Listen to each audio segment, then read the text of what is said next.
Welcome back to Friday Nights in Athens. It is currently halftime, and we have a close game over here. Cedar Shoals is on top 7-6 over Walnut Grove. And one of their star players, Devin Hester, who is committed to Furman, has 2 catches for 37 yards in this game. Feature reporters Hammy and Jackson caught up with the star player this week, and we'll see what he has to say about his performance this season. My name is Devin Hester, Devinhester. All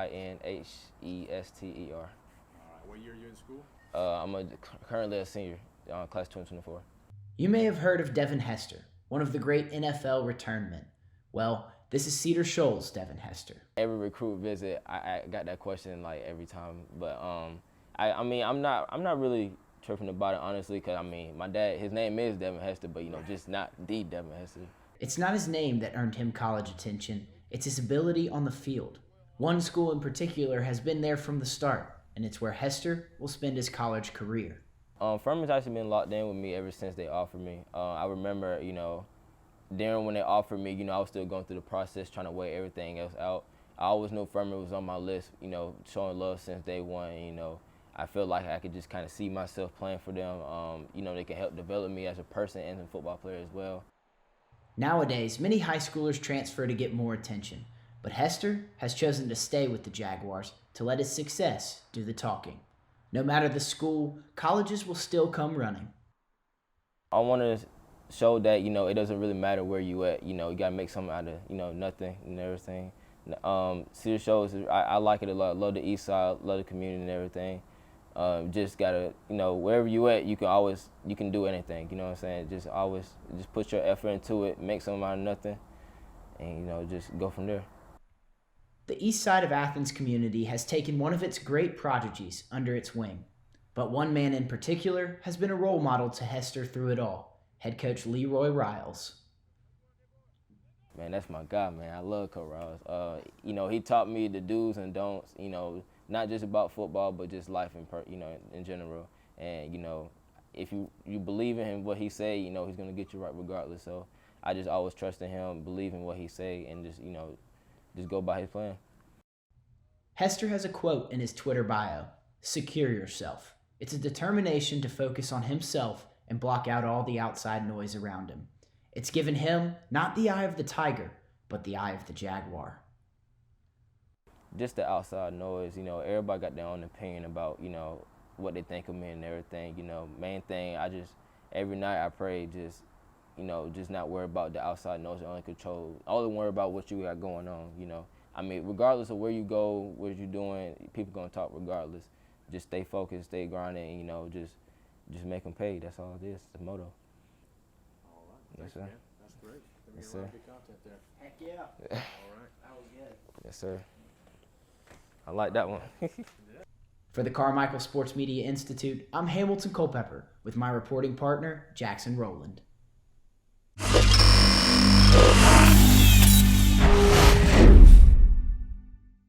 Welcome back to Friday Nights in Athens. I'm joined again with our analyst, Rafa Cruz, Traven Gray. Guys, we've had a little bit of a crazy first half here. There's been a lot of penalties. I would say There's so, been yeah. some struggles offensively, but we're going to get into our key takeaway, each of us, from this first half. So someone start us off.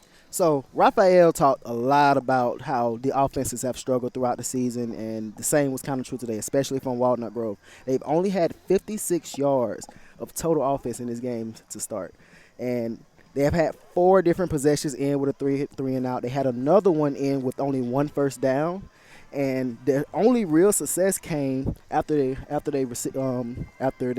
got a fumble late in that second quarter.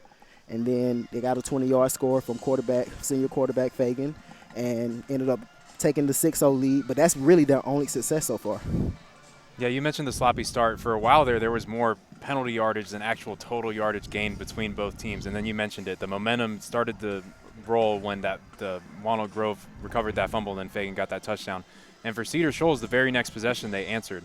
Anthony Hubbard struggling in the beginning, overthrowing receivers, all that stuff. But then he got into a rhythm on one drive, got a couple big explosive plays, and then finished it off by putting his foot in the dirt, making a move, and getting a 13-yard rushing touchdown to end it. So the 2 touchdowns in the game, both rushing scores from the quarterbacks of each team. Yeah, and like we talked about on the pregame show, we talked a lot about how we're going to have to depend on what offense can really take control first. And I don't know if I've seen that really in this first half. But like you said, lots of penalties. I mean, Cedar Shoals, 4 penalties for 35 yards. And then Walnut Grove has 9 penalties, 50 yards in penalties. That's a lot in the first half of a football game. So, guys, what do you think it's going to take for one of these teams to come on top in the second half of this game? One of the things is clean it up. If I'm a coach in that locker room with all those penalties, I'm saying, like, hey, guys, like, we practice this all the time. We got to watch the ball on defense and not go off sides. And if we say a hard count or on 2 on offense, you got to go with the quarterback and what he says. It's a lot of little things that need to be cleaned up on both sides of the football, and maybe that'll help them get into more of a rhythm. But these penalties, it's not only stopping the play, but it's stopping the rhythm. When you're wanting to go down the field and all of a sudden the referee blows the whistle, it just brings the energy down. And that kind of goes back to the youth we talked about earlier. Head coach Robert Andrews, he talked a lot about how young that offensive line is and how they have issues executing. And now we've seen the word execution pop up, but now we're talking about penalties. They had a lot of false starts that impeded their offensive progress, like Raphael is talking about. And in order to keep that get their offense going in general, they're gonna have to clean it up, just like Raphael said. Yeah, exactly, guys. So, with the second half of this game, what do you guys think it will take for one of these teams to just put some more points up on the board, honestly? Well, one guy that we mentioned at halftime, and our reporters, Hammy and Jackson, were able to have a feature report on Devin Hester. He had a couple explosive plays there in that second quarter. Find a way to get him the ball, because when he has the ball in his hands, magic happens. If they can get a couple more plays out of him, Cedar Shoals can definitely take control of this game, like you said, Anna Ruth. Junior running back Ahmad Howard hasn't really got anything going. I think he only has about 10 yards to start this first half, and that's unusual for him. Where he's a 1,300 yard rusher last year. He's a great player too. Yeah. And he just hasn't been able to get anything going. He had one big run somewhere in the first quarter, but that's about it. That's probably the biggest play outside of that 20-yard touchdown from Fagan this entire first half from Walnut Grove. At least 3 of his runs, it just seemed like as soon as he got the handoff, there's guys right in his face already. It's hard to immediately make a move when that happens. So. Yeah. Got to clean it up with the offensive line. Like you said, a bunch of young guys up there, though. It makes it tough on them, so hopefully they can improve in the second half, though. Well, thank you guys so much for joining me, and after this we'll be back with our Around the 8 score updates for the other Athens area football games, so we'll be right back after this.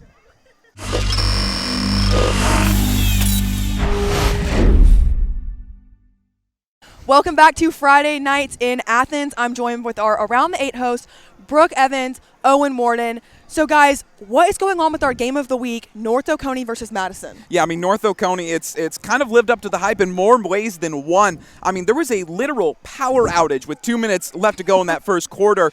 I mean, we knew it was going to be electric out there, but we didn't know it would be sapped. Well, we talked about that crowd. I think that crowd was just so electric. It actually stole the thunder from the literal stadium lights.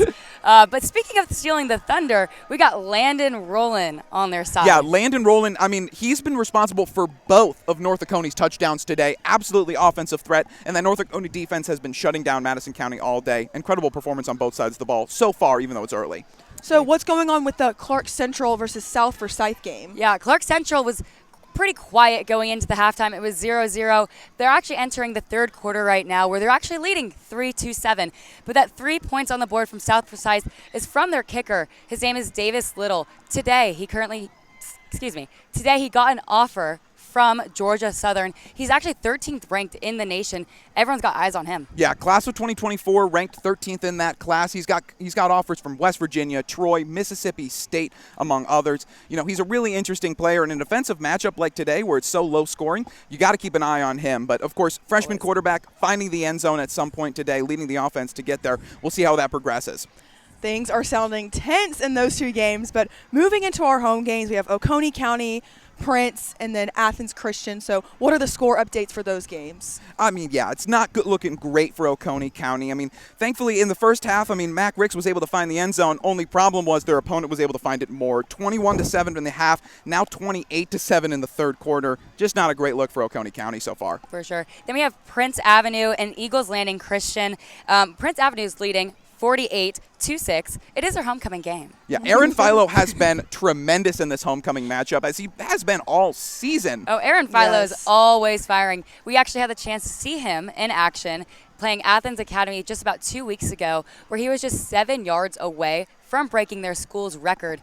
He hopped into that Monroe area game a week later and broke that so quick. He got that in spades. Oh, yes. Got that in spades. And went well over it, actually, as well. And to be exact, 340 yards over. He finished that game with 340 yards over the previous record, which was previously held by UGA's Brock Vandergriff. Yeah, So. Brock Vandegrift, current UGA quarterback, former Prince Avenue quarterback. Just fun storylines there. But unfortunately, in round the 8, nothing is everything. And not everything is sunshine and roses. Unfortunately, we've got Athens Christian. They are taking a massive beatdown from Providence Christian. I mean, it's 35-0 at half, 50-0 heading into the third quarter. Just not a great look for them, especially with such a young team that's hurt a little bit. Definitely. Again, like we said, it was a young team, and they're just trying to do their best out here today. Yeah, well, we're excited to see what happens with some of these games. Thank you guys so much for joining me. The game is about to start. We're moving into third quarter, and we'll be back for our post-game show after this.